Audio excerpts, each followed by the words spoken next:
কিছু টাটকা সবজি রান্না করেছি আর দেশি মুরগির কি ওষুধ খাওয়াচ্ছি সেইগুলি আপনাদের সাথে শেয়ার করব। প্রিয় দর্শক, আসসালামু আলাইকুম। দেশ ও দেশের বাইরে থেকে যারা আমার ভিডিওটি দেখছেন সবার প্রতি আন্তরিক অভিনন্দন ও ভালোবাসা রইল। তো দেখতেই পারছেন আমার শখের ছাদ বাগানে চলে এসেছি। এই ডালটা দেখতেই পারছেন বেগুনের ভারে একদম নিচে হয়ে রয়েছে। তো একে একে সব টাটকা সবজি, বিষমুক্ত সবজি কিনবো। আর ইতিমধ্যে জানতে পারলাম বেগুন 200 টাকা কেজি। অসম্ভব, তাই না? আমাদের খাওয়া যদি একটু গাছ লাগিয়ে আমরা এই ধরনের বেগুন বা শাক সবজি, ফল ধরুক বা না ধরুক, শাক সবজি খেতে পারি। সেইভাবেই আমি ছাদ বাগানে চেষ্টা করেছি কিছু সবজি গাছ লাগিয়ে খাওয়ার জন্য। তো প্রথমেই দেখতে পাচ্ছেন বেগুন গাছগুলো, বেগুন এখন কেটে নিব। এই ধরনের সবজি গাছ থাকলে রাতে চিন্তার জন্য ঘুম হবে না এমনটা না, কিন্তু টাটকা সবজি গাছ থেকে ছিঁড়বো আর রান্না করব। মজার মজার রেসিপি করব আর খাবো। তো আমার আইডিয়াটা আপনাদের কাছে কেমন লেগেছে অবশ্যই কিন্তু কমেন্ট করে জানাতে পারেন। আর যারা আমার সাপোর্ট করেছেন অসংখ্য অসংখ্য ধন্যবাদ। আর যারা এখনও আমার ভিডিওটি দেখে সাপোর্ট করতে পারেননি তারা সাপোর্ট করে পাশেই থাকবেন।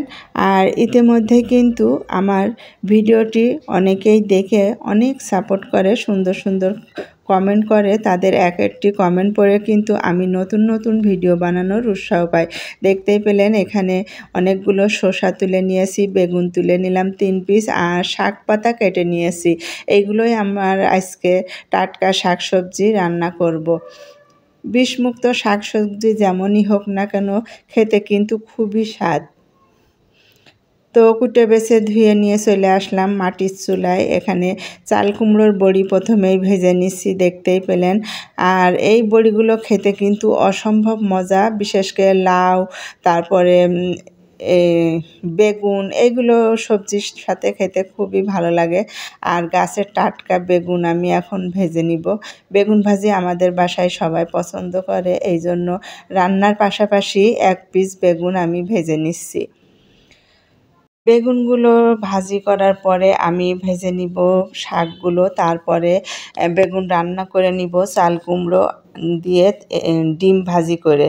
তো সবাই কিন্তু সম্পূর্ণ ভিডিওটি দেখবেন। এরপরে আমি কিন্তু আমার দেশি মুরগি কী জন্য একদিনও ডিম পাড়া বন্ধ করে না, এদের কি খাওয়াচ্ছি ওষুধ, সেইগুলোই কিন্তু আপনাদের সাথে শেয়ার করব।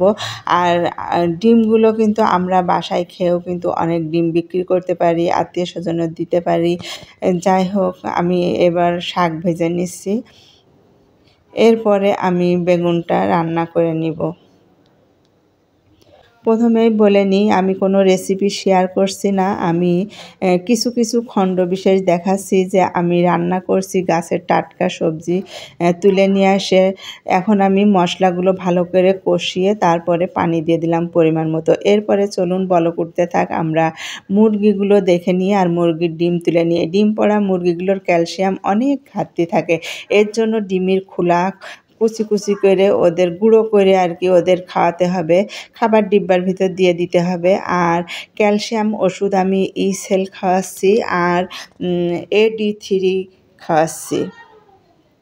যাই হোক, পানিগুলো বলক উঠে গেছে, এখন বেগুনগুলো আমি দিয়ে দিলাম। তারপরে আমি মুরগির খাবার, পানি এগুলো কিন্তু দিয়ে দিচ্ছি রান্না করতে করতে। আর এখানে পরিষ্কার পরিচ্ছন্ন আমি সকালেই করে নিই।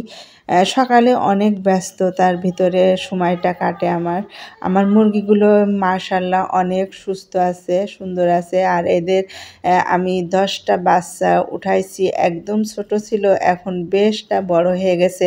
নিশ্চয় দেখতেই পারছেন কতটা সুন্দর হয়েছে।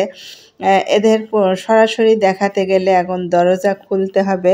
আর এদিকে আমার ব্রয়লার মুরগি সব বিক্রি হয়ে গেছে, আর 2টা রাখেছি, 4-5 কেজি করব এই জন্য। আর এদিকে আমি ডিমগুলো তুলে নিয়েছি, সকাল 10টা বাজে।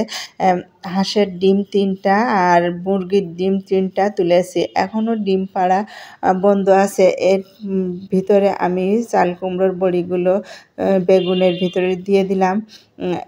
এর সাথে রান্নাটা হবে একদম ফুলে ফুলে অনেক বড় বড় হয়, খেতে খুবই কিন্তু মজা।